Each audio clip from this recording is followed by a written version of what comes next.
Wagwan, Mr. Maps. Wagwan, brother. What it do, what it is, big man. Are you alive and kicking? Yeah, man, I'm chilling. I'm fatigued. I'm tired. I feel like a squatter, but yeah, it is what it is. We in there. We in there. Another country, another location. Hey, man. Listen, another day, another naira. You know what I mean?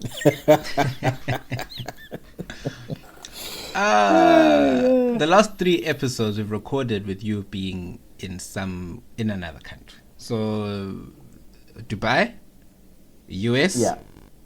No, yes. Did we record when you were in the States? No, we didn't. No, we didn't record in the States actually. We didn't record. Oh no, I skipped. I recorded with Nat when you were in the States. Yeah, and I think I was back home when I recorded that other last week's item. So no, yeah, just item. Lokuzen, just been Dubai and Lagos. And Lagos, Nigeria. I wonder if Nigerians find it annoying when people imitate their accent. Probably. Yeah, we should be mindful of that. But we did. We go chop money. Yeah. Yeah, but nah, fam. Lagos is cool. It's literally become, I don't know how many times I've been here. Probably I think this is my 7th trip to Nigeria. Lifetime, not like this year or anything like that.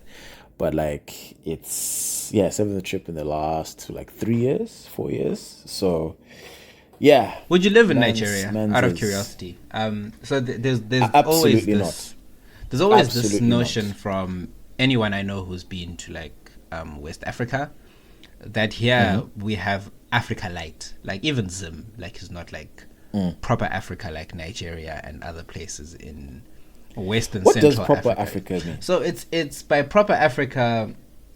So they mean it is more. There's places that are more rural. First of all, there's places that are more, I guess they'll say, chaotic and overpopulated, which is probably one of the things that, when in movies when they want to show Africa, they'll show there's war torn, there's overpopulation, there's just so many people, there's when you look at a movie, we want to in that scene, that's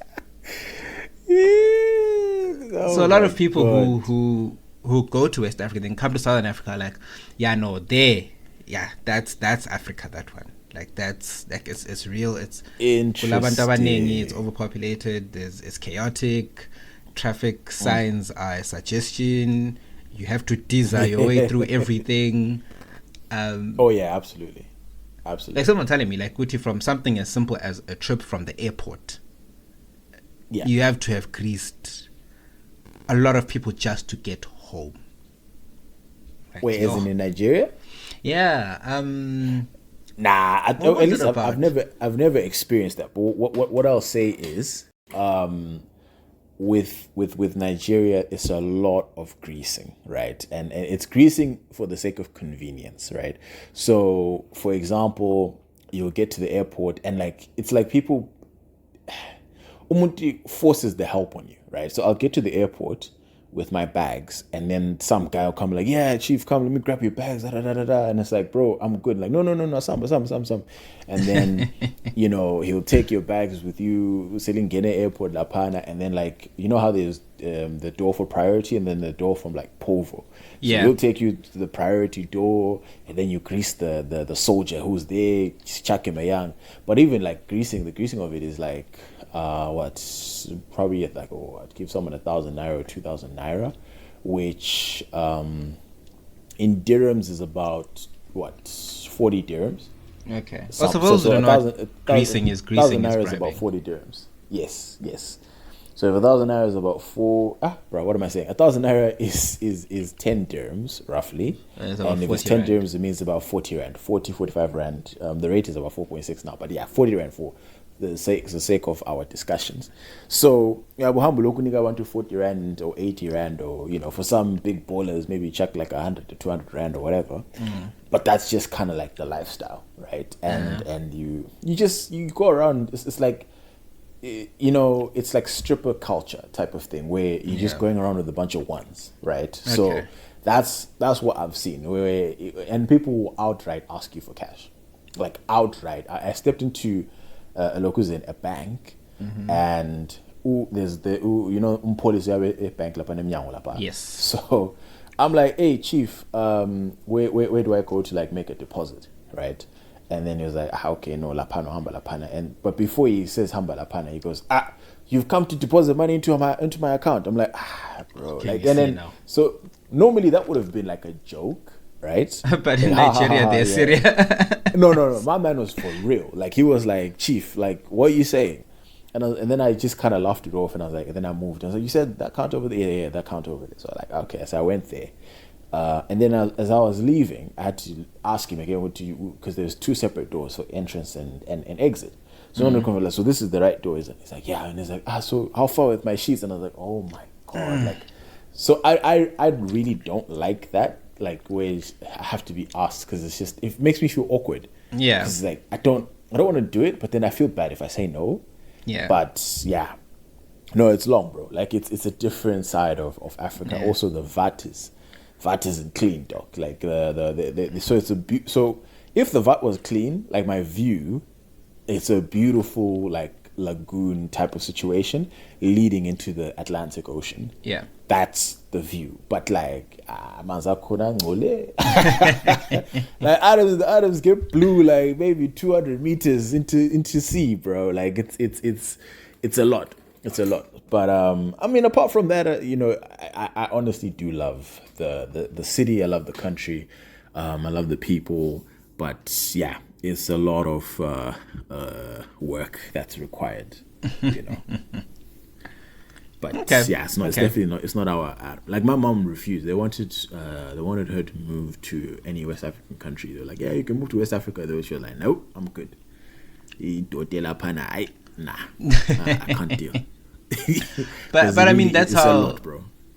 That's how you see it. With it's different. It's different levels. It's different levels.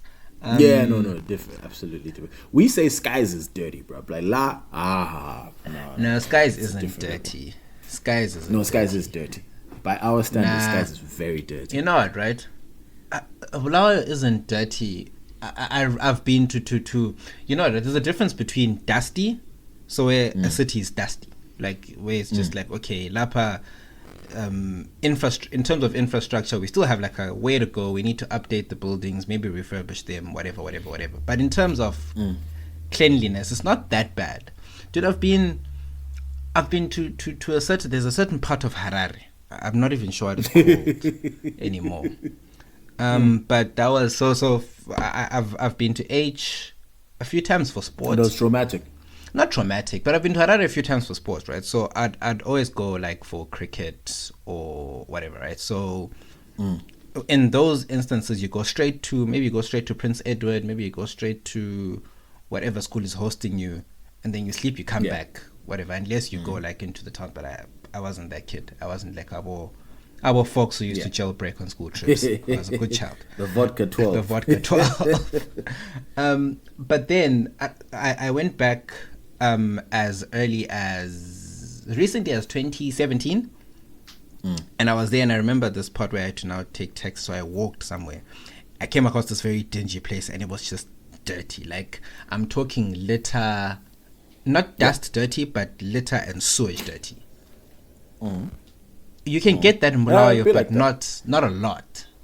So and there's some places in Skies where I've just been like, yo, what the fuck is going on? But I will give Skies residents, they also like, yo, this is disgusting.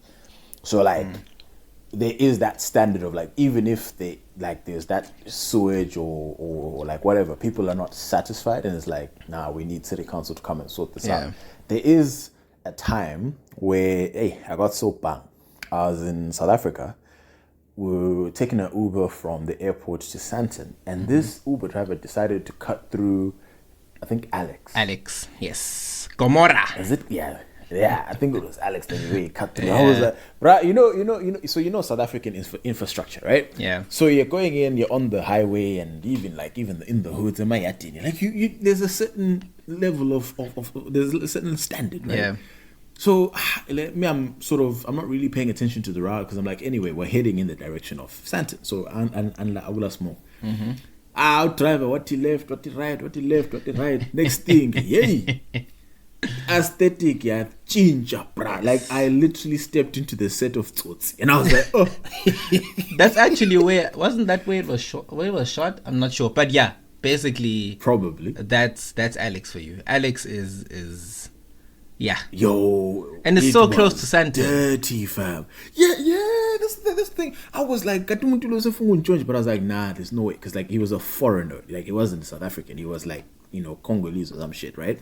So I was like, what's the likelihood that there's a Congolese guy who's out here trafficking niggas? I was like, and he was kind of scrawny, and I'm like, but this is a lot for you to go through for someone like me. But I was just trying to do some analysis with what's the likelihood. So I'm just thinking, okay, let's see what happens. I asked him, Chief, why would you cut through, Alex?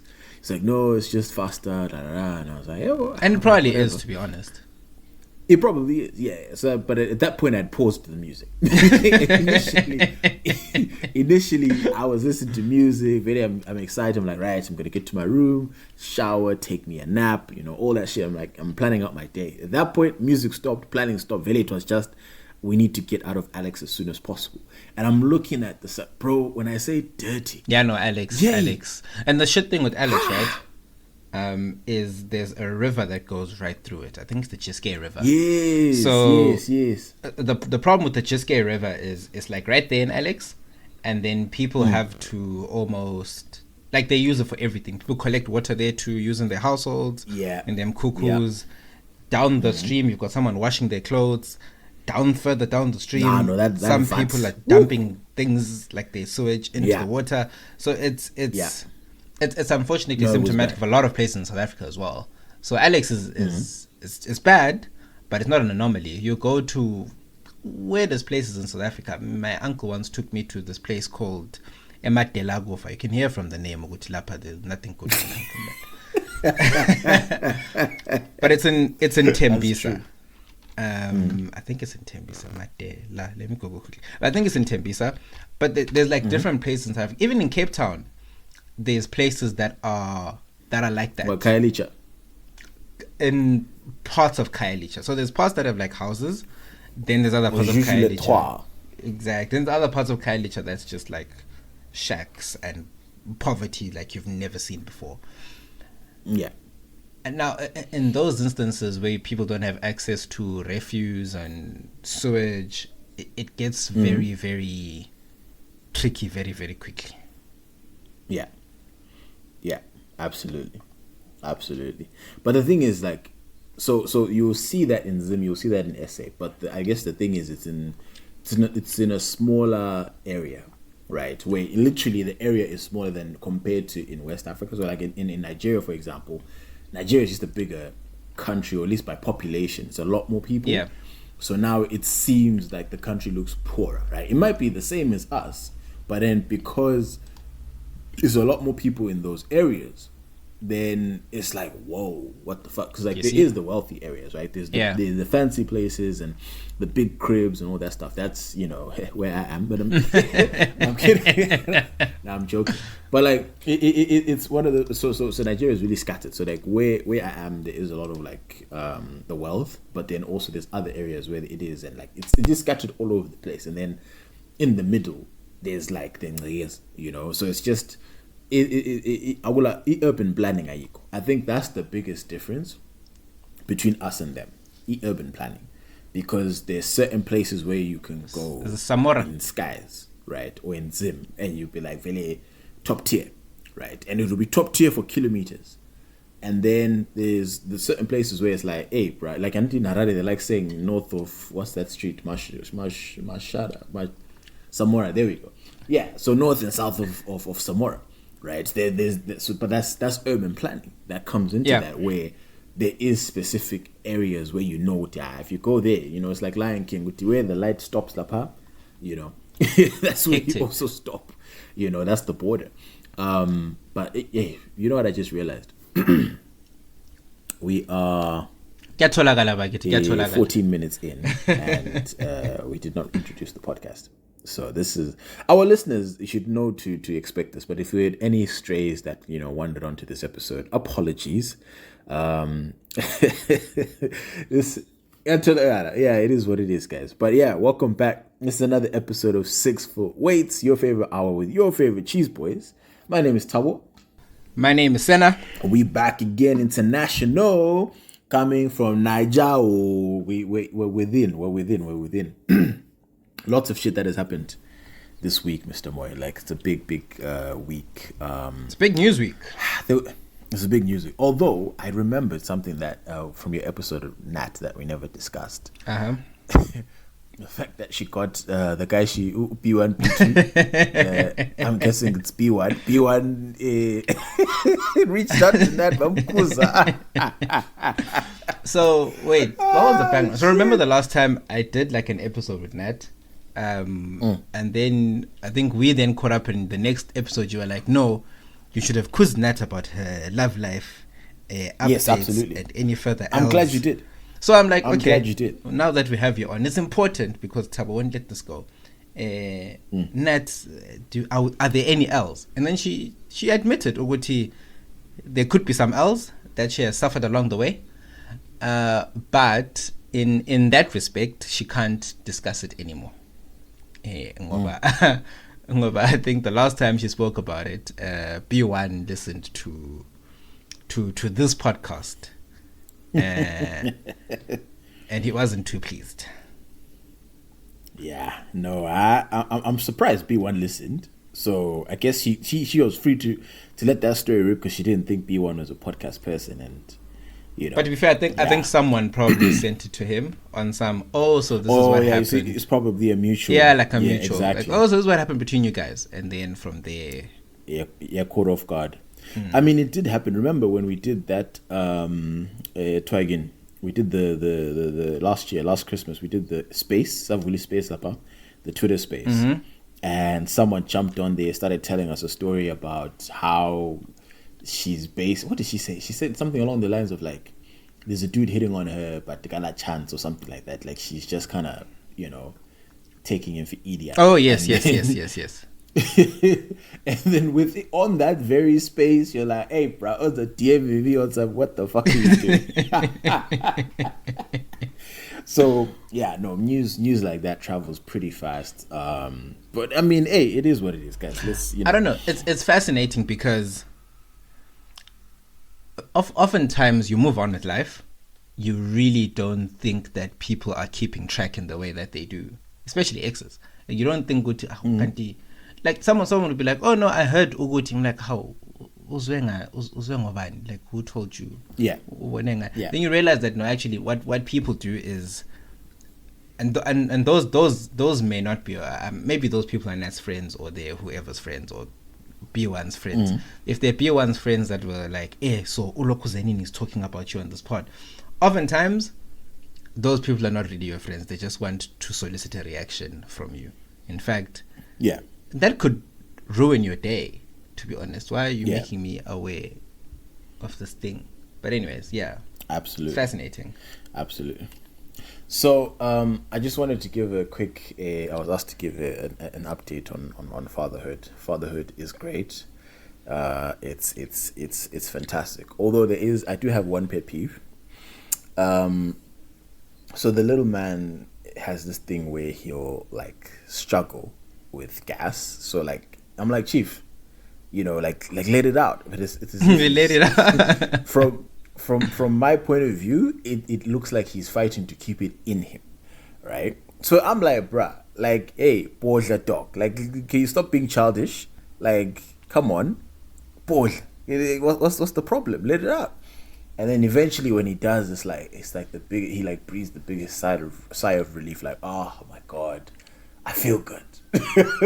But it's always the funniest thing because I'm like, hi, please, it's gonna be serious, man. Like, come on, we've got no time for this back and forth of you trying to fight with your gas. But apart from that, it's been going well. It's been going well so far. But you don't feel like practical question from someone who has yet to go through that route. Do you never feel like, okay, my life isn't the same. Like, I don't have my life anymore. Obviously, I mean, it's only been like a month or a month and a bit. Yeah. But do you not feel like like it's not just me and my person anymore. Now there's like an added stranger who has their own responsibilities within the situation. Oh yeah. It's actually a funny realization each time, right? Mm-hmm. So maybe like for example, like me and the missus will all be a bedroom, right? Let's say it's nighttime or whatever. And then he's knocked out in his sleeper, and then we're in bed, maybe we're talking or chilling or whatever. And then like maybe me being me, I'm like, hey, but make a couple moves, a kiss here, a kiss there. And then it's like, normally, it's like, right, let's go, Aziz. And then next thing, all you hear is the baby going, and you're like, wow, this nigga. So like, literally, it's just the most inopportune times where you're like, right, let me go eat. He decides to wake up. Or like just these random things where you just realize that your life is really not your own at this point. Like, he likes to fall asleep on your chest, so the moment you go put him down, within 5 to 10 minutes we have.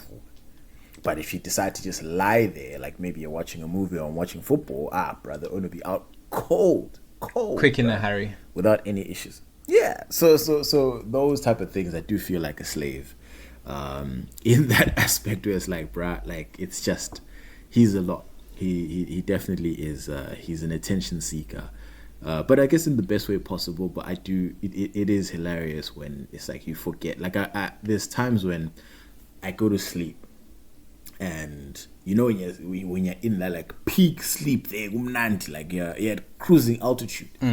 And then sometimes I wouldn't hear him because he doesn't cry. So like, he'll just start like squirming or making like these like sort of low decibel sounds.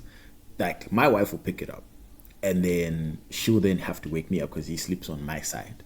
So now my wife's saying fuka, like, I'm like, vuga, bro. I'm like, the fuck are you waking me up for? And then she'll be like, he's waking up, is it? Who? I'm like, oh, Ganji. Like, out of proper forgotten Owuti, the next guy is here. Like, completely. I know for a fact, when I sleep, if she's waking me up and I'm in deep sleep, I have no clue that I have a son. So like, when she says, hey, umtana sifugate, I'm like, oh, umtana. But like that, there's a split second that says umtana kaban.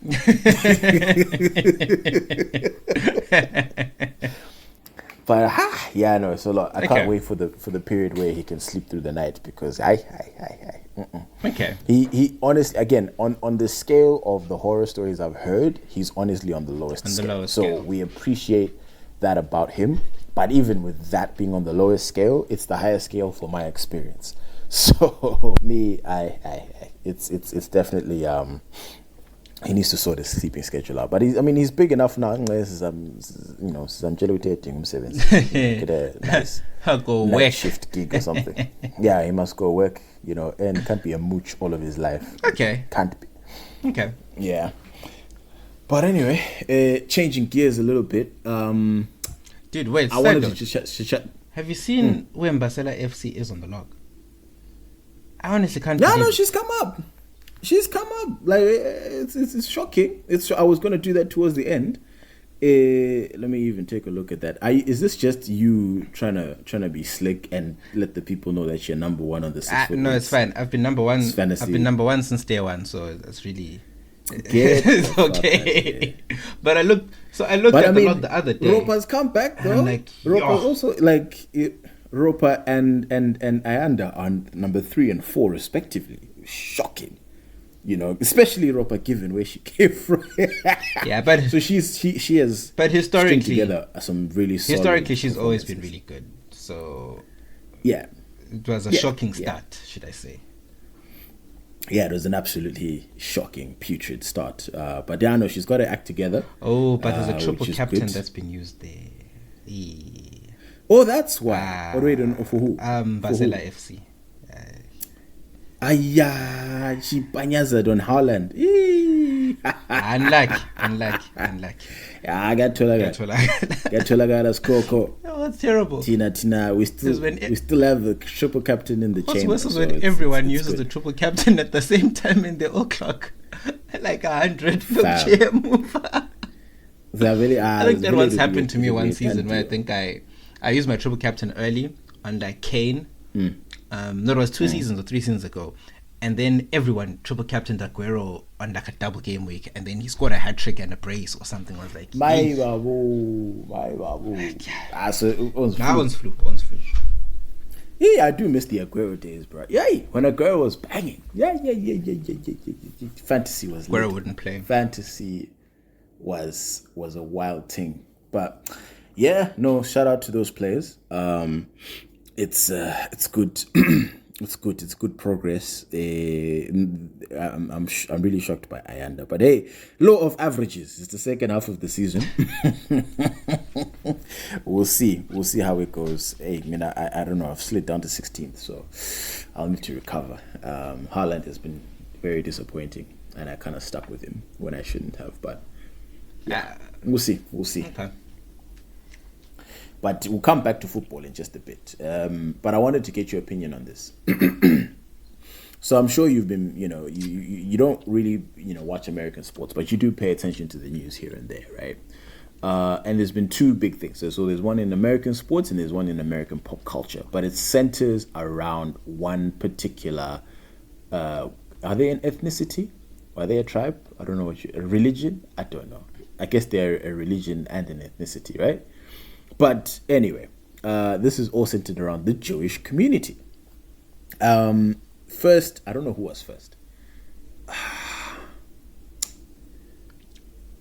I guess Kyrie was first, right? I guess let's go with Kyrie. So Kyrie Irving is a point guard for the Brooklyn Nets. And he, some weeks ago, tweeted out a random link to some movie that's on Amazon Prime. And it's called like Hebrews and Negroes, something along those lines. I can't remember, but it apparently the movie has a lot of anti-Semitic rhetoric, and goes as far as to suggest that the Holocaust wasn't real. So a big sore spot for anybody who's Jewish, right? So what Kyrie did, he just tweeted the link to this movie, and he didn't say anything. Justin J, here's the link. That was it. And then obviously people are like, bro, what the fuck, right? And he just didn't comment on it. And then obviously the story grew and grew. Uti, Kyrie, what are you saying? Are you trying to say the Holocaust didn't exist? Why are you promoting anti-Semitic material for people to come and watch and all this other stuff? And basically he was accused of being anti-Semitic, and he got pissed and and he didn't apologize to the Jewish community for sharing that link. He didn't, because he did not believe that he was in any way anti-Semitic. Then things got lit because his organization, the Brooklyn Nets, suspended him for 5 games. And they said, Uguti, Kyrie is unfit. So the owner of the team comes out and says, Kyrie is unfit to be a part of the Brooklyn Nets organization. We've suspended him for 5 games, of which it's indefinite, but at 5 games we'll reassess the situation. Uguti, has he gotten any better? And then Kyrie, when that happened, apologized. And then you issued an apology on Twitter to say, hey, I'm really, really sorry for any individuals that I hurt by posting that link. I am not anti-Semitic, Watini, all this other shit. So he, it seemed like a sincere apology, right? So he put it out there.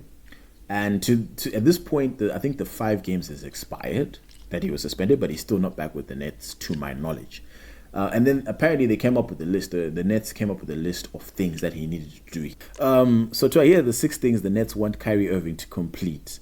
So apologize and condemn the movie. I think he apologized. I don't know if he condemned the movie. Make a $500,000 donation, $500,000 donation to anti-hate cases. Go through sensitivity training. Go through anti-Semitic training.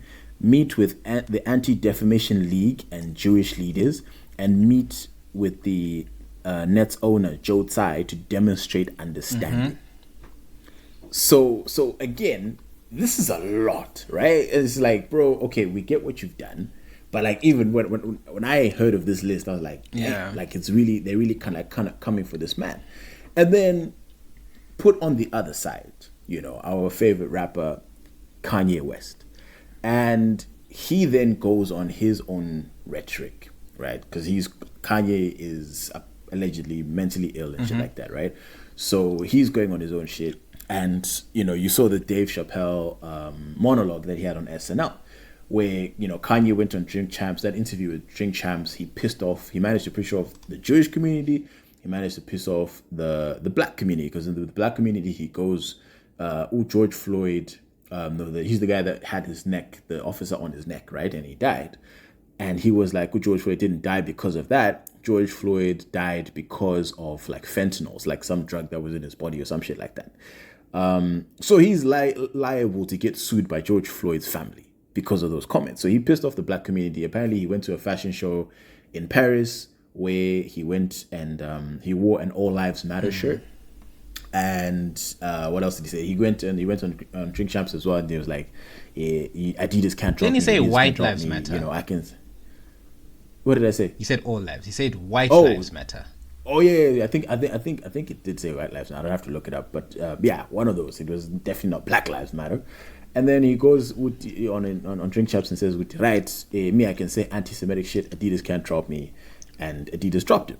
So he lost the Adidas deal. He lost one with Gap, and I forget the other big company that he was working with. But essentially, he lost everything. So Kanye was a billionaire. And he's effectively, I think, worth now $400 million. He's dropped. And also, what was the other thing that happened? So he banks with like Morgan Stanley apparently, and Morgan Stanley has told him he has until like December 2nd or something like that to get his money out. Like even they are like, nah, bro, we're not fucking with you. So I think two big themes, right? Which was, for me, I think I've touched on this before, which is I also pray or look forward to the day that the way that the Jewish community is protected, and I'm not mad at how they protect themselves or they are protected. So I'm like, this should be the standard, right? If someone fucks with the black community, this is what we expect in terms of like umuntu list, you must go through this and this, make a donation there because you fucked over the black community. And I'm not so for me, from the Jewish side, like, listen, if they have that type of influence to have that happen, fantastic. But like, we should also get to that level where it's like, if someone says some shit, uses the N-word or whatever, the same energy, but it's hardly ever the same type of energy. So that was one part of it. And then the other part of it was as black guys who make mistakes, it just felt like with Kyrie, with Ime Udoka, and with Kanye, the consequences are always so severe. Like it's almost a setup of like, okay, fine, yes, you fucked up. So I'm not here to say what they did is not bad at all. It's absolutely bad, right? But like the consequences on the other side, especially like last week we spoke about Ime Udoka, and like, it's a commonplace thing in professional sports. It's not a foreign thing that happens in professional sports. But guess what? That 1 season-long suspension is foreign. That never ever happens, bro. Right? At least at that level. So like, it kind of almost feels like, if you're black, like people will take that moment to really make an example. So if someone would like, some black guy were to make some homophobic slurs or whatever, it's like, right, this is what we're going to do. We're going to make an example out of you. We're going to drop all your deals, all your shoe. Oh, so Kyrie also lost his shoe deal with Nike. Like it was all this shit where it's like, bro, like in an instant, where yes, if those niggas acted right from day one, this is not even a conversation. I fully understand, but I just felt like, bruh, those consequences are kind of a lot. It's just. Damn. Do you know what I think, right? I am of the view that And we live in a very blended society, probably in the most blended society in history, right? Anti-Semitism is probably even way it probably predates racism in terms of like the most original. You skip. Yeah, in terms of like oppression and discrimination and stuff. I think it goes back to What like, is in? Are you going back? it goes to Bible back to days? Bible time. So it's like prehistoric. Okay. And then I think it may have peaked maybe during the Bible years, but in modern history, it definitely peaked during the World War or just the Hitler years, right? Where those people were subjected to intolerable oppression throughout the world to an extent where following World War II, there was a great deal of sensitivity towards anti-Semitism, which probably, unfortunately, hasn't been extended to like other races on black racism, for example, right? Whereas I think we're more lax with other forms of oppression. I think the thing that Jewish people have had to go through probably historically terrible, right? It's a lot. And I think that the way that they approach offense should be the bar that everyone strives and everyone should get to. Absolutely.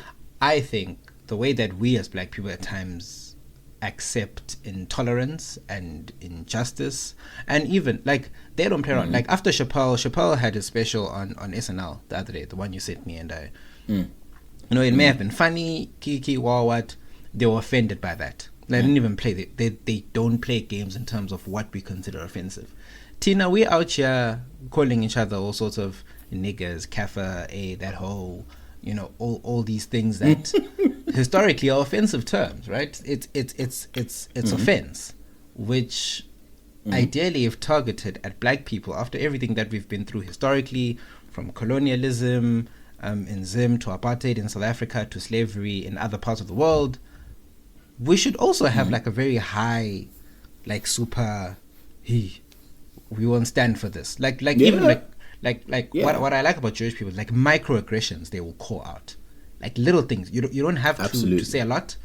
It can just be venture a little bit in the territory of offense, and they will clamp down on it very quickly. Do you know in the states, like saying something like the Jews own everything, right? The Jews own all the banks, or the Jews run. It's viewed as a form of anti-Semitism, bruh. I've seen TV personalities issue apologies quick, fat, like Stephen A. Smith let one slip. I think last year, the year before, saying something along those lines. With, hey, bro, I don't fuck with the Jews, right? The Jews run shit. Something along those lines. Brother Mono's paraded on ESPN. And to be honest, it was a lot. That's the standard that we should get to. Whenever people make non-black people, even maybe it's fun when we make fun of each other. But when people are making fried chicken jokes about black people, that shit should be offensive. They should be out here apologize. I'm sorry for joking, saying black people love fried chicken. I'll never do that again.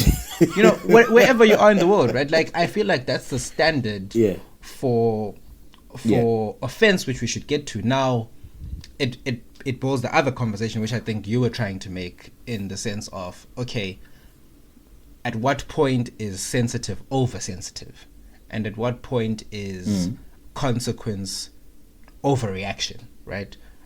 Because now, Kyrie, I'm not sure if he's lost his deal because of sharing the link to that movie. At what point is it are people being oversensitive and over consequencing him? In my opinion, we should probably get to that point in society where, I don't know how to put this, but we have that respect for each other where we're not pushing each other's buttons. But at the same time, I also like stand-up comedy. I thought Chappelle's little skit was funny. So I'm a bit conflicted. It was hilarious. I think I said the same to you. But I can understand why people who have that historical oppression will not view such things lightly or in any way. But you know what, Senna, can I say this? In all honesty, and I think I speak for a lot of people, apart from the really, really obvious shit, right? I don't know what being anti-Semitic is? Like, or what am I saying that is anti-Semitic? Apart from, obviously, if you go, hey, listen, the Holocaust never happened. No, that's right. That's an obvious one, right? And anything that is what we would just categorize as hate speech. Yeah. But like you mentioned, Wuti, the microaggressions are the ones that are seemingly getting a lot of people in trouble very, very often, right? Saying something like the Jews run everything. Like, I if someone would be like, hey, bro, the niggas run all this shit. It's like, okay. You know what I mean? Like, I wouldn't take that as a microaggression. But there's a context behind it, right? So I think during the Hitler times, the reason why the Holocaust happened, one of the reasons why, there's many reasons why it happened, but one of the reasons why was because he felt like they ran everything. So they must be consequenced because they ran everything. On top of other things, of course. The other stuff was ideological, religious. Oh, I didn't know that part. Okay, so with that type of context, it will. Yeah, so I can see why people will be like, nah, we ain't trying to. We ain't trying to catch that smoke like PTSD. Because and then a lot of hatred comes from a lot of these little things or these little phrases that people say. They control everything, so they must be consequenced.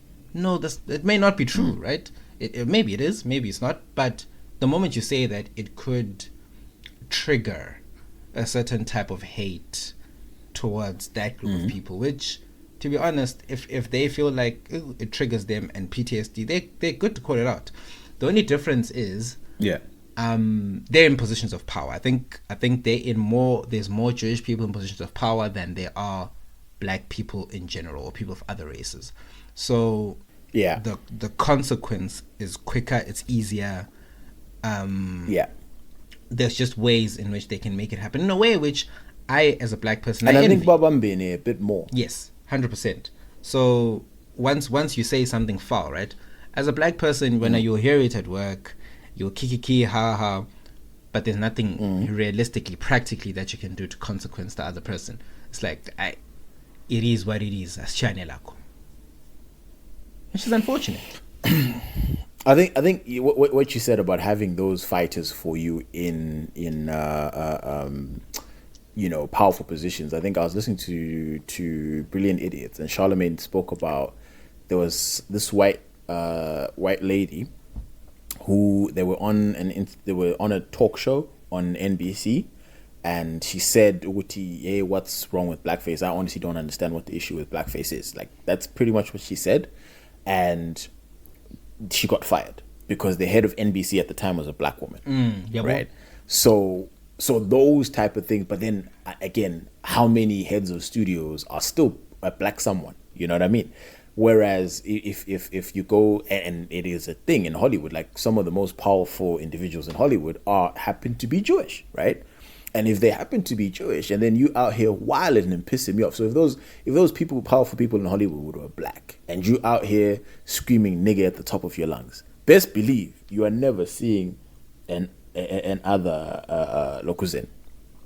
acting gig, and which is right? But then I don't know, maybe, but again, maybe it is a power thing or being lucky enough to have the right people in the right places, right? But I don't see that personally, I don't see that as a negative thing. Therefore, I don't see it as like, anti-Semitism if I were to say, yo, y'all niggas really running shit. Because, I don't, and which is why I'm saying, I think for most of us, we do not know what it is. And therefore, we end up tripping up, right? Thinking, this is not really a big deal because we know basic hate speech of what it is. But then these other things, I think at large, it needs to be taught in schools. Because again, I'm struggling to think of any Jewish people that I know personally, right?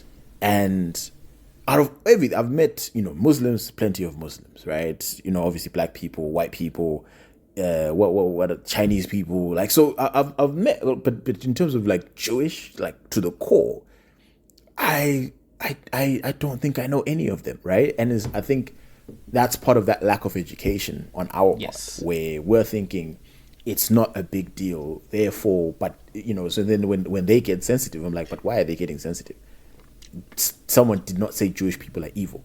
You know what I mean? Like I because I'm used to the big shit where us as black people, we get the big shit. You know what I mean? Like, we can't even go, we're not at microaggression level. Yeah, no, it has to be overt.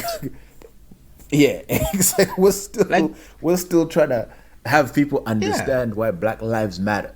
like living in Cape Town. that's that's where we still are, Living in fam. Cape Town will show you, Guti, you kind of oftentimes have to bury like microaggressions, and then you'll even have people come from Joburg, especially, be like, "How didn't you pick that up? Like that was like, no, that person can't say that." I'm like, "Oh, really?" Yeah, Sorry. Also, I'm a foreign Yeah. national, so in Zimbabwe, our level of, you know, tolerance is like very high already. Like, we don't complain about anything. Like, we just Mpilinzima, but I don't know. the usual shit. I feel like Theo, if you're looking at it from a, I don't know, I was going to say from a theoretical point of view. Again, I don't think this is anything that we can answer now. But one of the things that kind of I'd want to float out there is, why does it seem like as Abantu Bamnyama, with everything that happened, like the history of Black people, right, as ugly as it has been, why does it seem like we've sort of been beat down into submission, right? And then if you look at what happened to the Jewish people, which was, and again, we're not comparing struggles, right? That's not what I'm doing. I'm just saying this happened to Black people, this happened to Jewish people. But I'm looking at the results, right? At the end of the day, of like, they went through a horrible, traumatic, thing, and have gone through different phases, like you said, in Bible times and all this other shit. But why is it sort of with them? It's not they're not. It's not a submission thing. You know what I mean? Like, why are the reactions not the same? Where, if someone were to say some anti-Semitic shit, where a Black person might just kind of shrug and keep it moving, type of thing. Yeah. They will flag it and be like, no, this is not okay, right? I really wonder why our mentality. So this is more a question about Black people, really. Why we're sort of the submissive type, where it's almost like certain people have walked all over us and were kind of docile, and I'm talking as a unit. So like, if you're that one Black person who's Twitter fingers and all that shit, then hey, respect to you, right?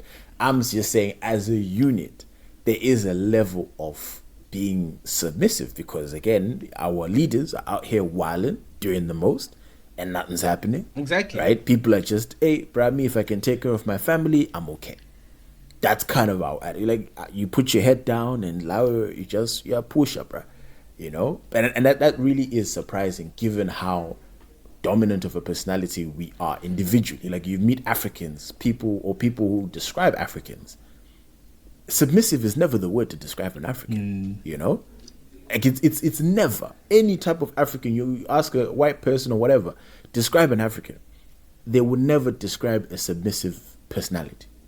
But we kind of are, because when people come and want that smoke, we don't want that we push smoke. back as much as we should. Nah, I don't think yeah, so. we're not as organized or as resourced, I guess, to be able to take the fight to oppressors, shall I say? And nowadays, for example, right, by taking the fight, I mean it figuratively, because I don't think violent conflict is popular in this day and age. A lot of conflict resolutions happen in a pressure manner. So we'll sanction you, we will cancel you, we'll cancel your deals, we'll blackball you, we'll blacklist you. You'll be like Stephen A. Smith. ESPN will threaten to drop you, and you'll be out here apologizing to everyone and their dog just to come back on air. Yeah. Yeah, absolutely. But I mean, I really do wonder if there were more, Black people in those positions of power, like power and influence. I guess not just but power. People who can effect change with the snap of a finger. I really wonder how, the reactions would be to a lot of these things, where people would know, Uti, if I uttered the wrong thing on TV, y'all would never, like, my NBA contract would be ripped up in a second. Potentially. Although, like the other problem that we face is, as soon as one person gets there, I feel like other races, to a certain extent, they get there and they kind of go together as communities. We struggle with that a lot, right? So and maybe it'll take time. So the more people you have in power, like the more developed people you have in particular positions, you're going to eliminate a lot of kukurahundi denialists, for example. Yeah. Right? That's just a fact, right? But if there's just one of you and there's you by yourself, and you're enriching your influence will only be limited to what you control. It's never going to extend as far and as wide as it possibly can. Yeah, which is absolutely true. But yeah, it's an interesting conversation. But I did see what's happening. So some of these black guys in different industries and stuff like that, and I'm like, I don't know. It's kind of sus, fam. Where at the end of the day, I just don't think a non-black individual would have gotten that level of smoke. Where it's like, and another thing is like, if what can I say? I think it doesn't promote people wanting to learn what anti-Semitism is and being more sensitive to the Jewish community when it kind of seems like you're not really wanting to teach that individual, right? It's like, bro, you've lost all your contracts, boom, done, you know? Where if that person should be given an opportunity to like, listen, we want to educate you, right? And if they refuse, then okay, levy the hammer, right? Then you can be like, bruh, I'll zameg. Then once you get to the I'll zamegi stage, then it's like, all right, cool. You know, hit him with the hammer. But like, I know, and again, to be fair, when the Kyrie thing was going on and there were like interviews and stuff like that, they interviewed, I can't remember what I was watching, but they interviewed like a Jewish, like the pastor version of in the synagogue. Yeah. I forget what they're called. But like he was on air saying, Guti, no, listen, they asked Guti they asked the question, Guti, if you could speak to Kyrie Irving, or like what's your comment on the Kyrie Irving situation, or you know, whatever, what would you say to Kyrie? I think that was the question. And he had the best response ever. And he said, you know, if I could you know, get my message to Kyrie Irving, it would be, please, you know, come to the synagogue, come, let's talk, you know? And I was like, that's amazing. That's amazing, because, you know, too much me and you complain about this cancel culture where it's like, let's take things away, let's shut people up. I agree with that. In the sense that, I think Chappelle even mentioned it, that he probably doesn't even know what the Holocaust was. To be honest, he might have to go on Google and learn that shit. Like, he really probably has no idea. So, because I mean, some of the ideas that Kyrie has floated is a sort of. So I think Kyrie like I stopped kind of liking him just because he was doing things that were dumb. Like he was, you know, those black guys that are really into hey, we were Nubian kings, like that. Okay. He's like a yeah. So those type of labos, he was one of those, and it's just like chief, like, so, you know, and he put out there what he believes the earth is flat. So again, his reputation was not the but you know, best. as a person, it's necessary to go through those phases in life in like general. I remember when I was Rastafari for like a semester.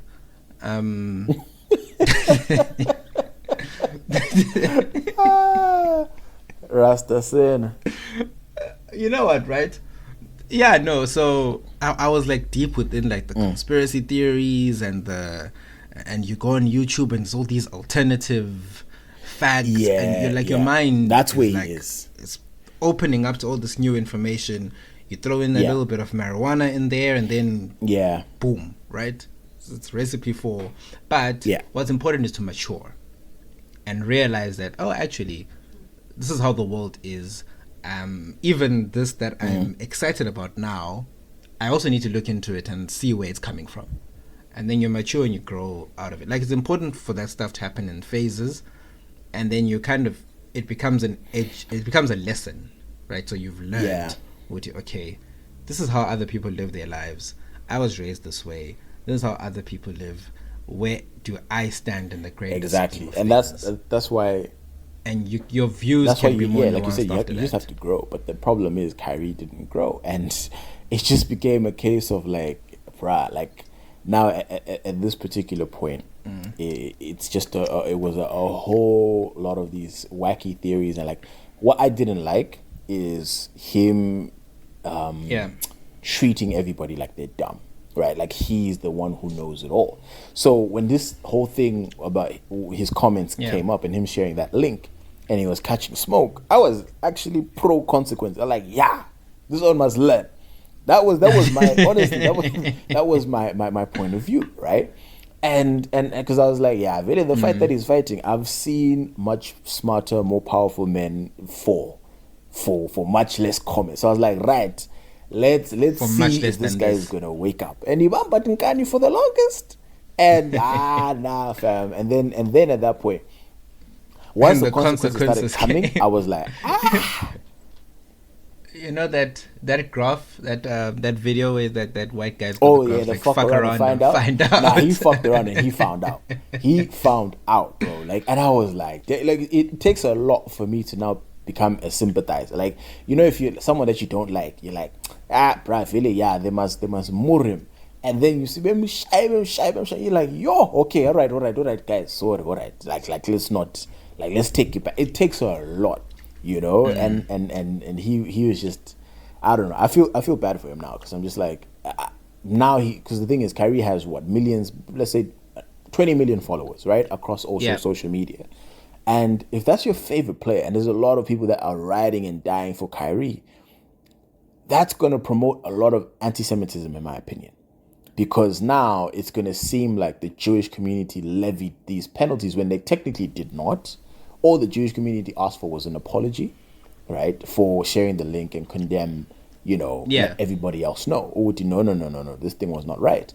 But now he's going to have a bunch of Kyrie stans who are going to purposely want to be anti-Semitic, and you're sort of creating more discourse. Yes. You know, when you try to cancel someone, like if you find like when they try to cancel like Dave Chappelle or whatever, there's his stans who will be like, nah, fuck that shit, you know? And it's like, now you lose the whole point. Like the pureness of what you're trying to do, which is educate an individual, it's now lost because gone. I've now decided, what? Saying Valin Lebe, and I'm going to war. I've already decided, like you cannot change my mind. And I think that is really what is affecting a whole lot of this stuff, where it's like, now we've lost the plot completely. What's the point? You know, like if no learning is going to take place. So what are we doing here? What are we doing here? Which is why we always complain about Twitter hands. Why are you using the big words and trying to sound intelligent and trying to make yourself look like the smartest person ever? Do you have something to share where someone can benefit and be better? If yes, then share. If not, then like save that shit in drafts, bro. Because all you're gonna do is be condescending towards somebody, and someone's gonna be like, "Oh, me, I've got time for you." Then you chuck slurs. I've got then time all for of a you. sudden, no, come on, you're in Twitter every day, fam. That's literally what happens on a daily, and it's just like, oh my god, like guys, you know, if we just played nice, we would be in such a better place. Such a better place. On a side note, with regards to that, I still think the worst function to come. I use it for like humor, and most of the time, most of my quoted tweets are like laughing emojis. But I think that was the worst feature to come out of Twitter, in the sense that when someone quotes your tweet, quoted tweets, or quoted, I think it's funny when it's used to bring humor to your TL. But then when people are using it for discourse, it stops being about the conversation and starts being about the conversation, right? So you stop talking about the topic, and you want to say, hey everyone, come look at what I'm saying and how smart it is in response to this thing here. Right? Half the time, if it's like football criticism or it's like football comments or it's like funny stuff, it's like chill. But when it's like think piece, like have you ever like gone through like a wormhole where people are having think piece and then it's another think piece on the think piece, and then you're like, no, but you don't remember Uti, that time, Pella, when we what did we say about Zimhans? Was it the dressing item? Oh no, when we made that Can't joke. remember. Yeah, so someone references us, right? And it's like they've listened to the whole podcast, so they get the context. They know that Tina was just messing around, right? It's not like it wasn't what it looked like. So they reference the part that they found funny or whatever, right? Put that out there into the world. Tag us. Then someone else quotes the item, and it's like, hey, Vili, this is the problem with guys. Why are we letting guys tell us what to wear, what to do? And then, hey, I will never forget Oh, that yes. that I other remember the day she topic. was like, we're The being told by topic. men with unwashed asses or whatever. And I was like, Yes, I remember that. So I remember the topic was, and it was literally like a fun topic in the it sense was that I banter. think it was. And the thing is, we bantered against both guys and girls. Yes, right? it was like, so gents. It was about what is it? dressing, I think. Yeah, it was about dressing. So it was dress code. What is it about what that women wear sometimes that you're like, hey, I'm a that's jeans a skate or misfire. something like that, is it? Yeah, no, it was just like in general, and I think we spoke about. I think you were like, I'm a sandless so those gladiator sandals. Yeah, them gladiator fives. Yeah, and then we're just like, yeah, so there's, and then we're like, okay, from a guy's perspective, what is it? And then I'm not sure what was mentioned in terms of things that. We put the question out there for girls to tell us what they don't like about guys. But then someone was like, yeah, not these guys coming for whatever. And then it just became a whole exactly. thing. Yeah. Bro, they all that's jumped on it, bro. And I was like, guys, and let nobody dig at context, bro. Like, what's going on? Everybody just jumped on the bandwagon. Yeah, that was funny, though. You know, it was. It was funny for me just because I just could not believe how many hands just jumped on the bandwagon. I just assumed this is what's going on, right? And I was like, nah, like this. You know, when you have a this can't be real moment. That was that was me. The unwashed ashes comment killed me because it was like, bro, how did you get there? It's like, bro, how did you get there? No, she was hurt, bro. I was like, damn, unwashed asses. That's like that one came from the chest, dog. But it's like, projection, hey. right? It's class A projection. I think it's like something's been saved in drafts. You're just waiting for the opportunity to let it rip. And that was whether or not it's the right one, whether or not there's context, doesn't matter. If it's been chilling in drafts, then you just leave it exactly. She just had to empty the clip. She just had to empty the clip like, nah, let's go. This is close enough to the point that I want to make. Therefore, I'm going to grandstand on this item. It would be so hilarious if that person is a listener of the pod, because like I'd really want you to come and tell us, What would tell me? Exactly what would tell me, bro. Do you need a hug? Side note, just to wrap this little segment up, and this is actually an interesting theory that I came across online. Do you think that offense is addictive? I saw someone post about it on Twitter. I couldn't find the tweet afterwards, unfortunately. Do you think that offense is addictive? So the feeling of not necessarily being offended, but the feeling of being in the right. Right? So the feeling of being in the right and schooling someone about why they're wrong. Do you think that's like an addictive thing? Because I see a lot of virtue signaling like online, right? Like nowadays, right? People calling things out which are offensive or which aren't offensive. But then obviously you must act like, no, I know that this is offensive. You don't know. I am going to use this as an opportunity to school you so that my followers can see that I'm in the right and that I'm smart and that you are wrong. I'm not sure if I'm making sense. I do. I mean, I you are. Okay, cool. So I do think that there is people who love that feeling of basically going to war, right? There are people who they wake up every day and it's just to go and fight people online. There's certain people I could add, who I know and relate to on Twitter, who have admitted what you know. I mean, every day, They must look for EMP. Yeah, and it's like, like bomb. Exactly, bro. I don't people on that Shaga Zulu tip, dog, and I'm just there like every day. No rest, no supper.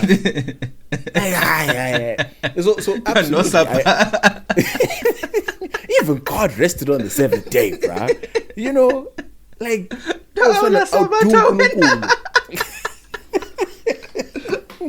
wait.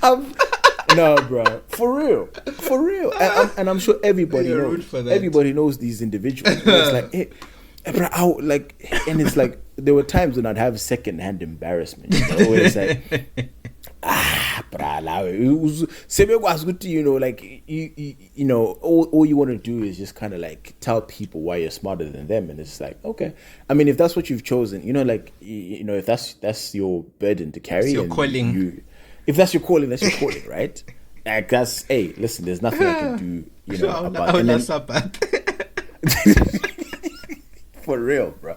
But no, I do think genuinely there are some people who wake up to be mad, like, or maybe they're mad at the world, and it's just like this is their way of expressing that they're mad at the world. I gotta find some way to let it rip.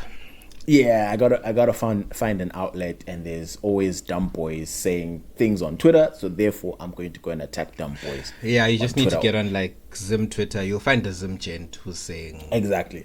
Or if you're a guy, because again, it's both, you know, back on both sides, guys and girls. So please don't make it seem like I'm attacking one person. Both guys and girls. Where it's like, Chief, you need to go to therapy, because you cannot be going and looking for all of you know, bro. His timeline for a period, I was like, how on earth do you have consistently? You're finding all the tweets about women tweeting about, bro, hey, I don't pay for niggas. Niggas who don't pay for all the dates ain't shit. How do you find all the tweets on Twitter relating to that subject? I think some people search talking shit. I genuinely think some people search for tweets. No, you have to. But you see how sick that person is at that point. If you're out here, because I'm like, there's no way. I have a Twitter algorithm, right? But there's no way. Yeah. Like, I think 5-6 tweets. Woman bashing. Hey, really, women gold diggers. Hey, got it. And it's like. On that note, your namesake, she's on Zim Twitter quite a bit. I'm not sure what exactly she does, but I know she's. Who's my namesake? Yvonne Maposa. Oh yeah.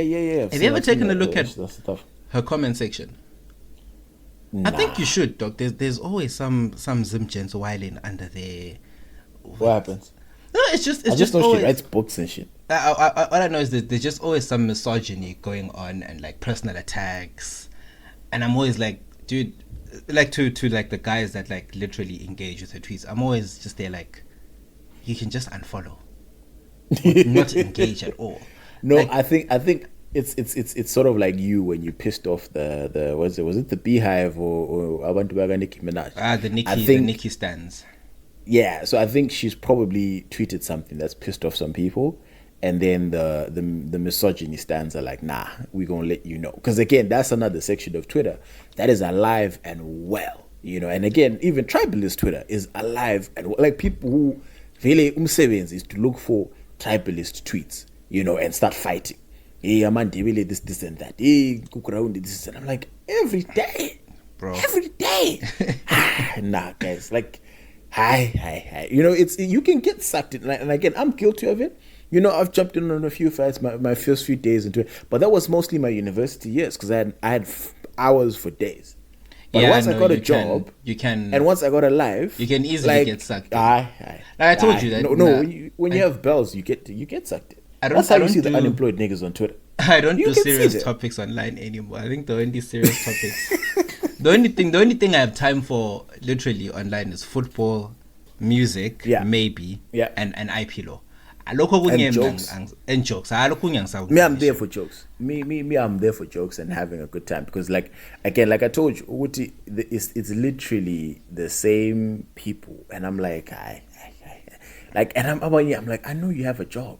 So like, what time are you doing Where this do you shit, get man? the time? Like, bro, because the thing is, some things I look at, you know, I'll respond to certain people who have common sense. So if someone brings up a controversial topic, and I know I'm dealing with Umuntu with common sense, absolutely, I can engage in some conversation.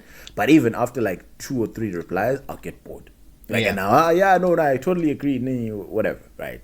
Done. That's me. Like, I'm good for 2 to 3 replies. After that, especially if we're talking like you're almost finishing all the Twitter characters, like 2, and I'm tapping out, because, and then I'll see other earns where it's like a thread, yay, thread with Tetisan, and I'm like, guys, I can, you know what? I like the thread people, The people who Tetisana in the thread are better than the ones who Tetisana in quoted tweets. Do you know how hard it is to follow Bro, a fight and you keep on Twitter going via back. quoted tweet? And then you have to go into like a wormhole. I tried to like not read the quotes because I'm trying to go to the base one. Like let me see where the beef started. Then let's go backwards. And then I so that I understand the beef and all this other shit. And it's like Then when I no, but it's the listen. whole thing. If you're a Twitter fighter, please DM us and let us know, where do you get that time? Where? And why? Unless you're a college student, then we understand, right? Or you're in high school and awula makets endlini and your parents buy you data, then okay, fine. Yeah, and then that's the other thing. Would you not? I wish there was a way to verify people's ages on Twitter. Yes, I was about to Because- say. What if Some you're of you fighting people with? would be so embarrassed. You're fighting with my little cousin who's at home and giggling and laughing with his other siblings. Like my 10-year-old cousin. Hey, fuck you, and you're out here Catching feelings about it.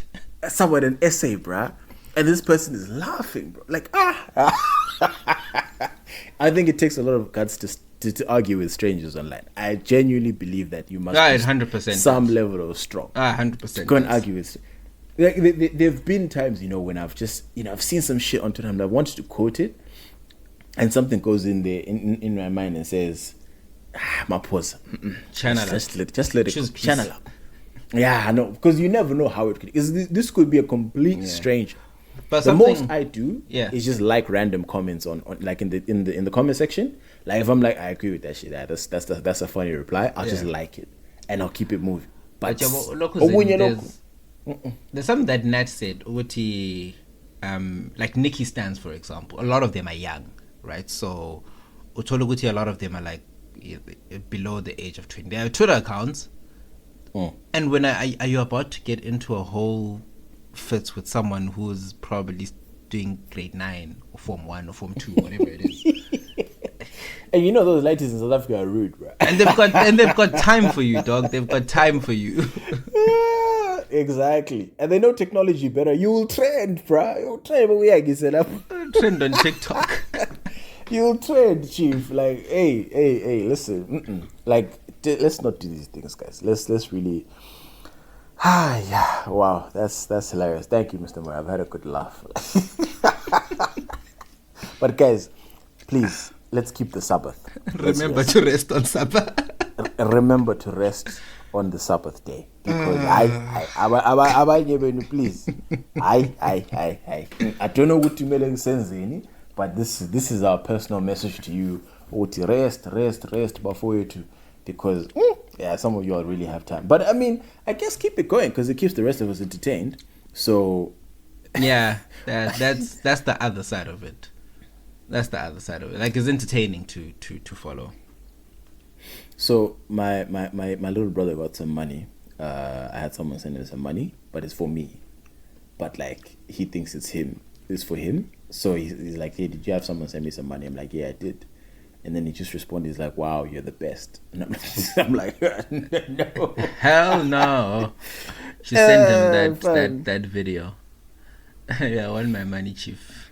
Yeah, no. Tell them to run me my money. Bro, I'm like, bro, you think I'll just send you money, G? Like, yeah, sure. Times are tough.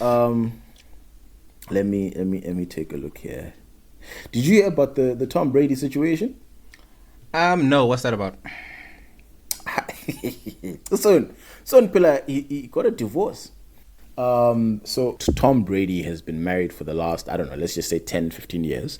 Yeah. To Giselle Bundchen or something. I think that's how you say her last name. She's a model, right? Mm-hmm. So I don't know, Tyra Banks' crew, Konapana. So she's extremely wealthy. Like so again, man bagged the model. Like he's living the perfect life. He's the greatest quarterback or greatest player of all time according to NFL people. So he retired from the NFL last year, and essentially what the agreement between him and Giselle was, last year is going to be your last season, and then you're done. Oh yes, right? I remember that whole come thing. Home, Then he be a family man. Mm-hmm. Then he unretired in the middle of the summer. Said, nah, I'm not fucking leaving. Like with Leonardo. in Wolf of Wall Street. And he came back, and that was the straw that broke the camel's back, because essentially he broke the promise that he had made. Again, this is all allegedly. Apparently, this is what the sports people are saying. So essentially, Tom Brady said, "Fuck these kids." He got a taste of the real world, having to see his kids every day. What? I can't go back. I'd rather be in a locker room full of gents and testosterone. And then man got divorced. Yeah, and I was very, very surprised. Like, this own gave up, which is why you see like these things. Like, bro, he was married to a model, bro. Imagine. Do you know told what? The model, yeah, I think, and I think I may have mentioned this in a conversation with Nat at some point. The difficulty might actually just be bigger than people are making. Because this is a guy who's been playing professional football. How old is Tom Brady now? Tom Brady now is what? It's like 45, bro. 45. Yeah, like 40, 43, 44, somewhere there. Something, probably even 45. He's probably been playing football for the since high school. So let's say give or 25 years, bro. 25 years he's been playing football at a high level. Yeah. I think when he reached, so that's all his adult life up until he's approaching middle age. And then, boom, he has to retire and then go back into real life.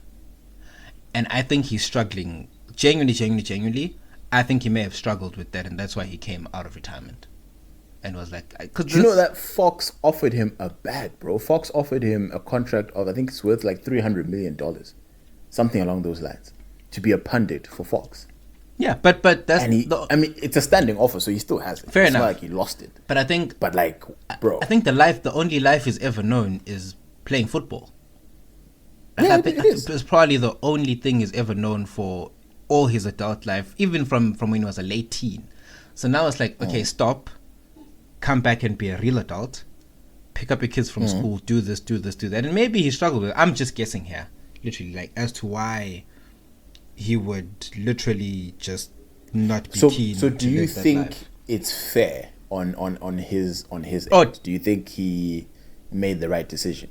No, it's not fair. I don't think it's fair on his wife. Because because I assume that when you're playing NFL, you're traveling a lot, right? So you're going from here to there, everywhere. I do. There's a part of me that says, actually, maybe he is being unfair on her. Maybe Mtana Bantu was sitting here waiting for the day when you actually decide to come home and live with us and settle. Then do when still gonna gallivant and travel and play football for another year or whatever. I think that's unfair on his spouse. Yeah, I think I agree with you in terms of, like, if you've had an agreement and you said, right, honey, I'm gonna retire at age 45. I think, and the thing is, he should have, in my opinion, he should have retired, I think 3 years ago. I think 3 years ago is when he won the Super Bowl. And I think that would have been a great time for him to just, ride off into the sunset and I'm done with football. But he came back and they've gotten close, but no cigar. And I think he's now got that feeling of like unfinished business. Because again, he's a crazy competitor. I think the common thread you'll see in people who we call the greatest of all time in whatever sport is that they're like really crazy about that sport. Like, they are addicts to that sport, and they dedicate and sacrifice everything. Kobe was that way. Jordan has no friends because he was that way. Tiger, like, he's quirky. Like, Tiger's a very quirky, like, kind of, hey, brother, it's a couple of screws with this guy, So you see it in all the greats. At the end of the day, there's a lot of, you can't be a functional human being. There's something that's not quite be labeled the greatest of all time. Yeah, for you to get to that level of, like, heavenly type of greatness in whatever sport that you're in. And I think Tom Brady has that level of craziness where it's like he sacrificed his family. Like, now the kids are living in a co-parenting situation. But there's more to life than that. Unfortunately. And I think that's something that these guys don't see. And then they probably see it when it's too late. So, for example, Tiger Woods, right? But like you said, it's been 25 years, so technically there isn't more to life. No, but You know? look at Tiger outside of golf, right? I think he's struggled to be a normally functioning human being outside of the golf Yeah, course. he keeps coming back to try and play golf up to now when his body is broken down. His body's like, Chief, I'm done. But And then he'll get into an accident. He'll go on a drinking binge. He'll have like 100 holes. It's like, come back, reality, dog. Real life is unfortunately not the headlines and the highlight reel and all of that, right? That's a different world, right? Because once we're done with you on TV, and once we've consumed all your content, we go back to our lives, and so should you. Yeah. Realistically, right? Yeah. That can't go on forever. I think it's one of those things where, like, again, like I said, if you're incredibly successful and, you know, the roar of the fans and like that adrenaline and all that kind of stuff, and then I think it is a really, really, really difficult thing. I'm sure there's plenty of sports psychiatrists who make a living off of this, because there must be plenty of sportsmen and women who, you know, that, again, I literally had, you know, in high school, a gym of 50 people who would watch our games, right? And that was like, oh, this is amazing. Now imagine 50,000 people watching your game. Like that would be insane, fam. Like, you know, like I'll think back to the high school memories, like, oh yeah, that was really, really cool. But I don't know, I'd have proper withdrawal symptoms if I've had a stadium of 50,000 chanting my name for 20 years. And then so to humble labantwana lomfazi wakho. Oh, bro. Umfazi wakho uzakuthuma and treat you like a peasant. And then when in your sport you're treated like a god. They're treating you like a king. Bruh. No, you know what? Actually, I've talked myself into understand. Tom Brady, I get it. It is, and that's literally probably what it is, right? So it's people screaming your name and the cheers and also there's a lot of what's that term that they like to use for homoeroticism in sports? What is that? Tabo, we spoke about this like a couple episodes ago, bro. It's like this thing where I think the tweet that was referenced at the time was guys like guys more than they like women, blah blah blah. Oh yes, yes. Oh yeah, you think it's true. Whatever. So it's like that whole like when you're in the dressing room, in the locker room, there's that togetherness and brotherhood, and people are hyping you up every day. You're amazing, great play, all those positive affirmations, and also maybe the adrenaline, you know, all that stuff. And I think it's addictive, and it's hard to let go. Yeah, I mean, I do agree. I do agree with that. I think, yeah, I mean, if you were to take out, obviously, we are attracted to women, as in me and you. But if you were to take out that component, the romantic component, guys are gonna be closer friends than guys to girls. And I think that's just one of those, at least in greater percentage. Let me say it that way. Let me not say in terms of whole, right? And because even that relationship between a man and a woman, I think it is a completely different type of relationship. But if for 25 years you've been in the locker room and it's been, you know how they make it the brotherhood and all that kind of shit, and it's like, yeah, I think it'll be very, very and less of his life was him being a family man. More of his life was him being in the brotherhood and the locker room, riding and dying with his boys. You know, I mean, I get it. I do get it. But like, yo, bruh, yeah, even a model so flames. That's hilarious, bro. That is absolutely, because people used to, like, the thing with they would look at Tom Brady like, this man has everything, model wife, beautiful family, money. Like, you know, people looked at him as like the height of envy, that he lives the perfect life, and like he like literally just like showed with you, nah, me, I'm about that football, and that's it, you know. And I'm feeling it. Tell Tinto to reach out to Giselle. Maybe she can tell her story. Her breakup story. And come back, and this is the feeling station. What happened? So I met this guy and whatever, and then he promised me that he would, for 13 years, that after he's retired, he would come and live with me and blah blah blah. Welele.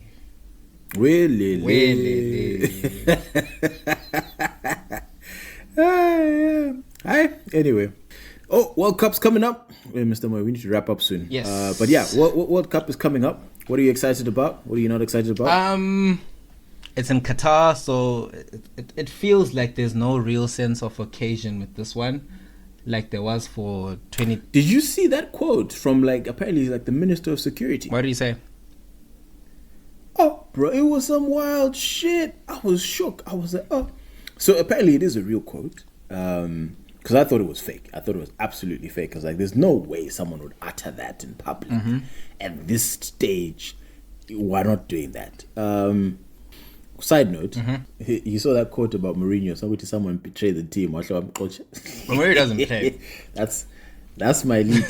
That's my lead. It doesn't play. So his name is Abdallah Al Nassari. Yeah. And he said, if you want to express your views on the LGBT cause, do so in a society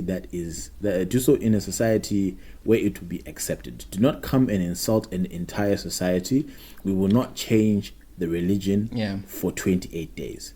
If a fan raises the rainbow flag in the stadium, it will be taken away, and it will not be because we want to offend him, but to protect him. If we don't, another spectator could attack him. If you buy a ticket, it is to attend football, not to demonstrate. What's your thoughts on that whole Qatar situation? So in terms of, obviously we're aware of what they are as a nation. They're very I think they're Muslim. They're very nation. Muslim nation. Yeah.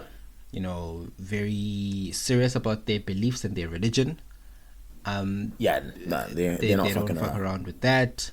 It's taken very seriously, so there won't be any alcohol on sale in stadiums, right? So, for example, they said something. I forgot. There's something around alcohol. It's going to be limited. I watched there's a documentary Gary Neville just did on Qatar with one of the organizers, and he said that you'll be able to consume alcohol at designated areas, but not in the stadiums.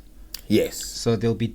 Okay, yeah. But you know how it is. Yeah, in South correct. Africa, you can drink in the stadium. In England, you can drink in the everywhere. stadium. So, at the Celtics game, people were coming through with their beers and all that. So I've been very conflicted about this. So in a sense, I'm like, FIFA is a global organization which claims to be very progressive as an organizer of football tournaments. They say no room for racism, no room for this, no room for that, no room for that. Blah blah blah blah blah. Right. But they've taken the World Cup to Qatar. Fine, we can talk about the controversy and the brown envelopes, which apparently changed hands. Because if you watch that FIFA documentary, there's a lot. I still haven't yet. You should, although I must caution that I felt for the most part that the only reason that documentary exists because the 2022 World Cup didn't go to the United States and 2018 didn't go to England. Those went to Russia and Qatar. So there is a feeling of Uguti, okay, these people are still sour about that. So they might trying to get that story out there. Exactly. So in that regard, that's what I think, right? So it's a bit of a propaganda machine. But back to what I was saying, FIFA as a progressive organization have taken the World Cup to a country which is conservative and very religious. I don't want to say that they're not progressive because it's a very advanced country. They built stadiums in 10 years. Like quickly they had stadiums up and infrastructure ready to host the World Cup. That is brilliant. Controversially. In my head, I'm like, the World Cup is already there. Is there room or a school of thought which says, actually, now that they are hosting the World Cup, instead of trying to force them to go with Western ideals and standards, shouldn't the West conform to their ideals and standards since they'll be in their country? I've gone back and forth in my head about this like for months now, and I'm not even sure where I stand. I agree with that statement. Actually, I think the West should conform to the rules and regulations of Qatar. But where it gets tricky is with exactly this, where what we've accepted is that, you know, the LGBT community is, you know, just as a part of us, and, you know, it's a normal part of society, right? Agula Presh. But then, because of everything that that community has gone through, you know, to just be seen as an equal, right? I think it would be a step back to be like, right, go back in the closet, you know. So I don't know. I think maybe because I thought about that when I was like, you know, this guy's bid for the World Cup, which, yes, everyone wants to host the World Cup, but like, you understand that y'all are really strict, and you're gonna have a bunch of like Americans, British people, Western Europeans who are like, nah, fuck that. Yeah. Me, if I'm flamboyant, I'm flamboyant. Exactly. You that's who you're inviting to your. So I thought about that. But like, bro, you're inviting rowdy people to you. The Africans will act right. Those other guys are not gonna act right. In fact, they'll come and with it's gonna be a case of with their flags. Exactly, and I know because of that statement, they are going to Ngenkani. Those flags are being packed in suitcases as we speak, and it's about to be a move. You know what? Yeah, I'm telling you, I've bro. learned don't play around with these countries, dog. Don't play around. No, don't. But here's the thing. Fuck around, you'll find out. Exactly, and the thing is, Qatar is that country that can afford to be like asili ngenye.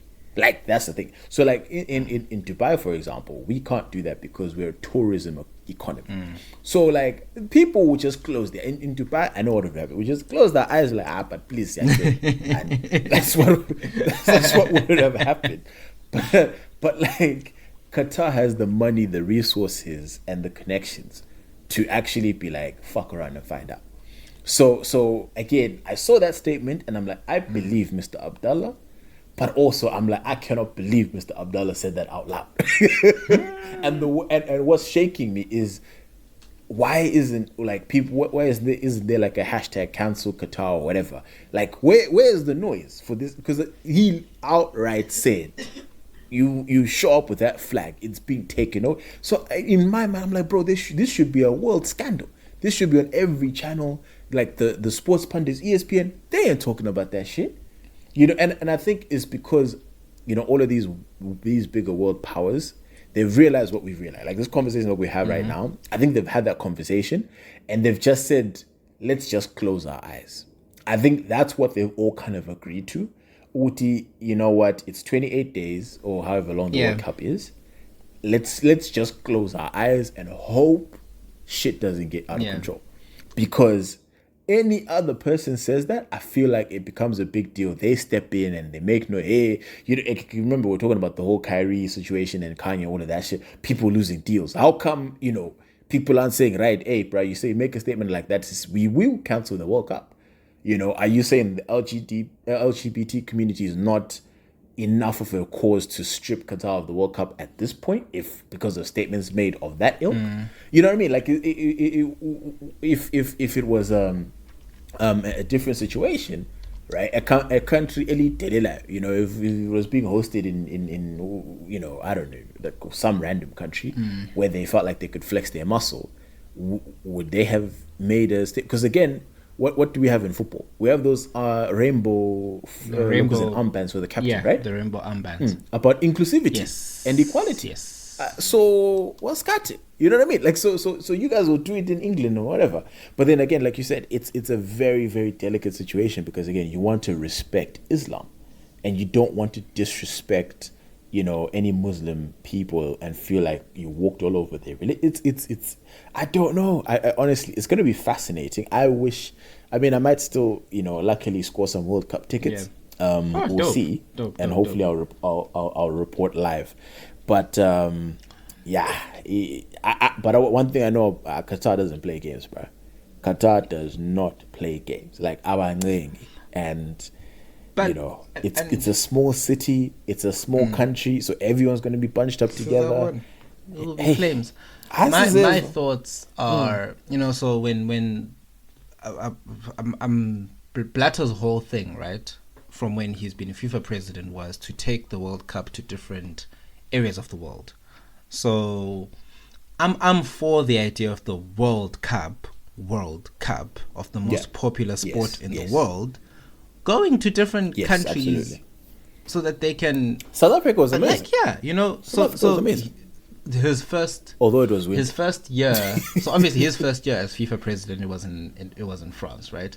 But the first World Cup that he oversaw went to literally Korea, Japan, 2002, and then it went to Germany, and then South Africa, and then Russia, and then Qatar. That's like, if you take away all and Brazil. If you take away all the controversy and the bribing and the brown envelopes, he's actually done what he set out to do. He wanted to make it like a truly global tournament that's gone to all parts of the world. I don't mind it being there. Now it feels like if it goes to the United States, then it goes to England, we're going to be back to the same countries who've hosted it before. Then it's like, but obviously there's more money in football. And those countries are just trying to make a bag. Yeah, there's more money in football now. So now than there was maybe in the past. I don't know. Yeah, no, it's a tricky one, but I think anyway. Let's just quickly give some quick predictions. Who is your team or your teams for the World Cup? I'd like Argentina to win, but I'm obviously, I think my first prize. I know this is gonna sound complete opposite of saying Argentina, but I really like Brazil, dog. Like I've always liked Brazil as a team from when I was a kid. Wow, said that. Wow. I know, right?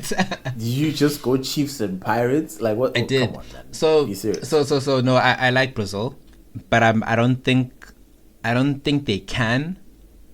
Mainly because I think they have a good team, but they don't have. I don't think Neymar's that guy, and I don't think they have like a center forward who can do the things that Luis Ronaldo could do, like just in terms of getting the important goals. So I'd like Brazil to win, but I also like Messi to win a World Cup, but I think it's past him now. So yeah, Brazil, dog. Brazil. I obviously am supporting all the African nations. But I think very important. I just like a bunch of teams. I really like the England team, but it's just sad that they have a shit coach. But that's the one team I don't want to do well. There's a team that has haters. I don't want England to do well because of its people. That's the difference. But the team, in terms of the players, I'd love for those players to win a World Cup. I really would. I'd be happy for the players, but I'd be annoyed because of Twitter and British Twitter, and like Dubai is full of British individuals, and we just never hear the end of it. So nah. So yeah, England. I think for me, England, France, Belgium, Germany. Those are all teams that I would be rooting for. That's like half the World Cup squads, right? But like, I think that's pretty. Those are pretty much the teams that I'd be looking at. Maybe Spain, Brazil. I always love Brazil. I'm not a big fan of Argentina. You're literally listing every single team, dog. Yeah, you're leaving no stone unturned. The World Cup. The World Cup has got so many great teams that I go back to my FIFA playing days where that those really used to spark at me, because like now it's Belgium used to have, they wasted their golden generation. They should have won the World Cup 4 years ago. So I really was hoping Belgium would win because it was a star-studded team. Now I don't know what the team looks like. I've really been out of the loop in terms of it's the same team. Football. It's the same team. So it hasn't changed. But they'll have Hazard and Lukaku up there with Kevin De Bruyne and Axel Witsel. It's the same guys. The same team. Hey, bruh, imagine if Haaland was Belgian. Yeah. Hey,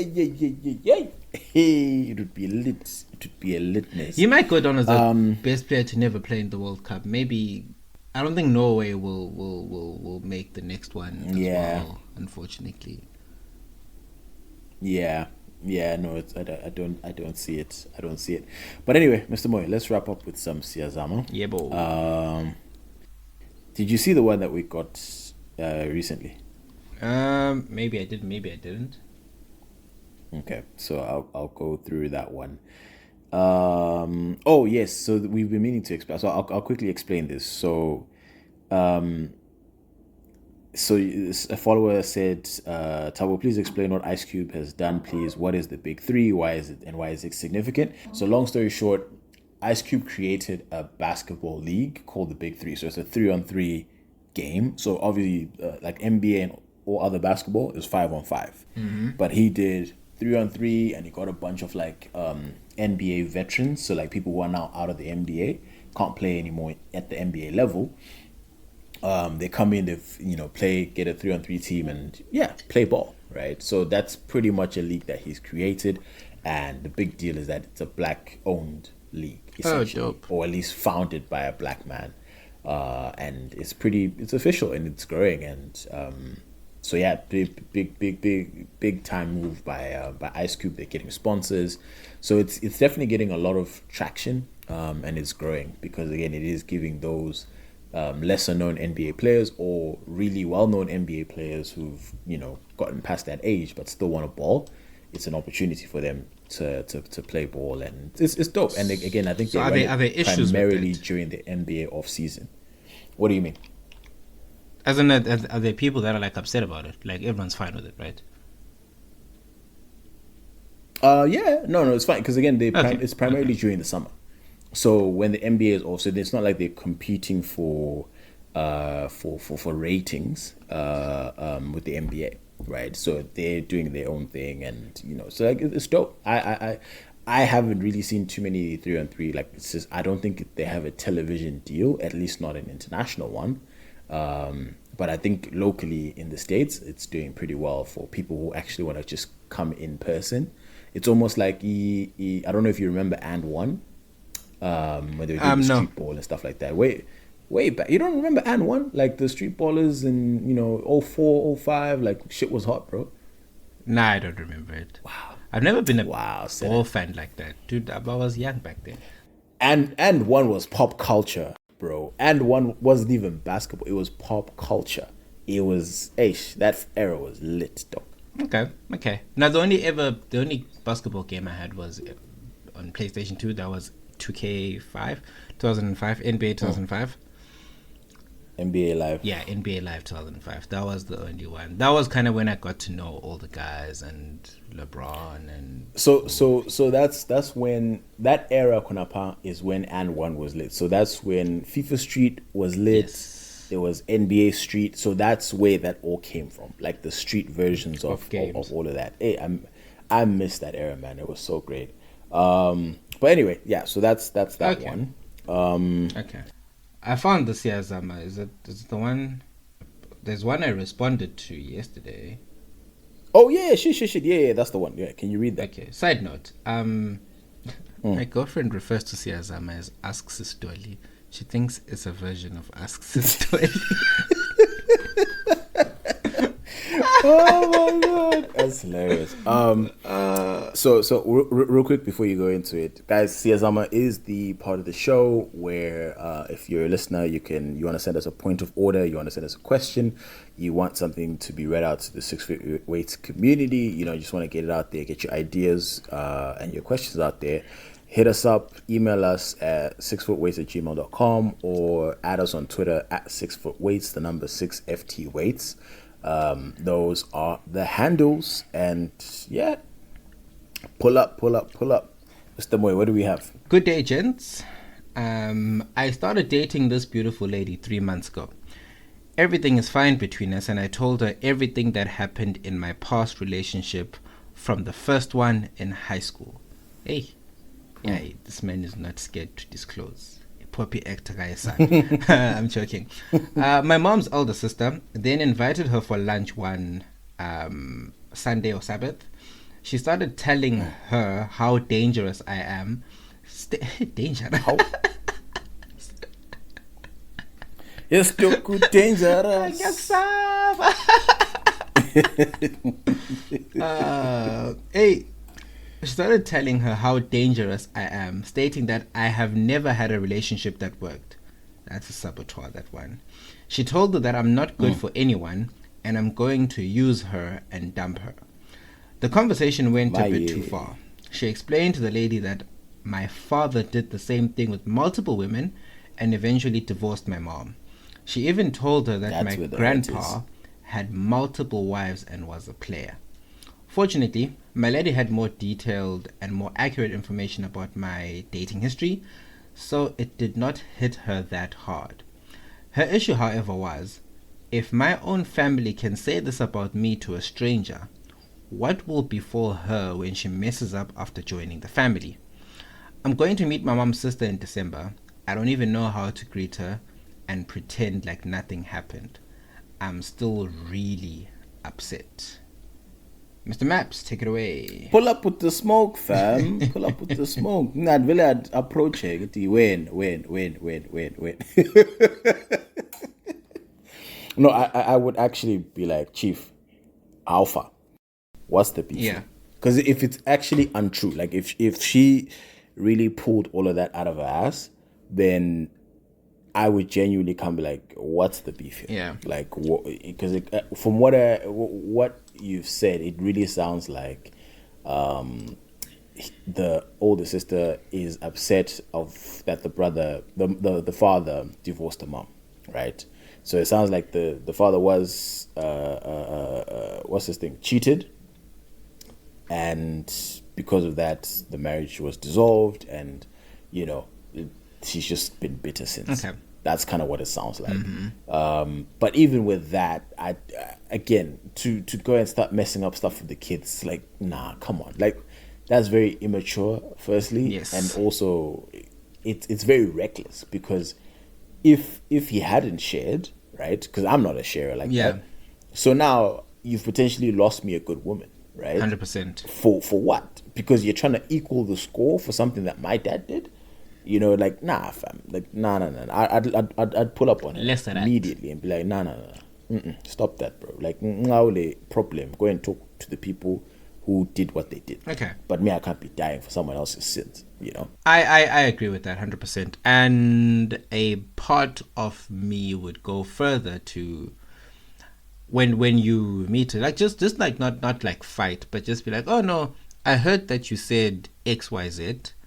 And in a respectful way, like not even like to throw smoke or like to make it like a big thing, but I would just be very calmly, very like in a well-mannered, respectful way, because I assume this is an elder. I'll just say, no, listen, such and such happened. Please explain to me why you'd say this to my person, and then just wait for the response. And then if they're like, oh no, I was just making conversation, you know how it is, like, no, but why? Then you interrogate. No, because even if there's an excuse, just ask why. And then you can remark with it's out of line, it's uncalled for, don't do that again. But obviously in a respectful way, because at the end of the day, you don't want to be confrontational on some, hey, when I heard you said this, no, like, no, so I was talking to my partner the other day, and she mentioned that you told her a few things. Why would you say that? And then I'd be confrontational. Nah, that because you know what, right? Nah, she wasn't pulling tell any you. punches, bro. Like because at the end of the day, where's the pulling a Cristiano Ronaldo? If you don't respect me, I don't respect you. What then happens is the focus shifts immediately away from the content and becomes about the conversation. So it'll immediately go away from, yes, it'll be, oh, khuluma nam kanjalo. You know how black elders are. Black older men. You might be making exactly. You might be making the best point in the world, but someone who's older than you will always be like, yeah, how can you talk to me like that? Okay, so you say you scheme to keep the subject, to keep the pressure where the pressure needs to be. He needs to come calm, respectful, calm, chilled, and be like, hey, so no, I was talking to why would you say that? Just out of curiosity. But definitely he needs to have that conversation. Yeah, 100%. Yeah, no, I'm with you on that, fam. Because hey, I would have reacted emotionally, but I guess since there's time between now and December to calm down, and I think calculate your move. Obviously, your auntie better than any of us. So That is true. calculate the move. If you know the setting, you know the tenor, the tenor of the family. Be calculated, figure it out, and do what you need to do, fam. Because that's an offside, bro. That's a heavy offside. Yeah. Mr. Moyo, Yeah, but yes. it's been a good one. Yes. We've gone through a lot. Onward. We're going to be in Joe Busy this weekend, turning up. My wife has challenged me, so I'm You're accepting the challenge. Every night we'll be in the wild. Really? Challenge accepted. Really? Chief, you've got a child at home. Where's the rand and the dirham? The dirham has gotten stronger against the rand, so Pagat inside. No, I'll buy something nice for the kid. I'll go to the mall and buy him some nice toys and clothes and a little bit of Henny. Come on, the standard. Okay. No, we see you. Anyway, I see Valige. I'll DM Robert Mara. I'll be like, do you want to just come on to the podcast? Just to say that. Just to say Kumshelele. Yeah, just be right. Anyway, yeah, guys, like the thing, retweet the thing, subscribe to the thing, and if you don't, we are inclined to believe you are a hater. Mr. Moyo. Laters.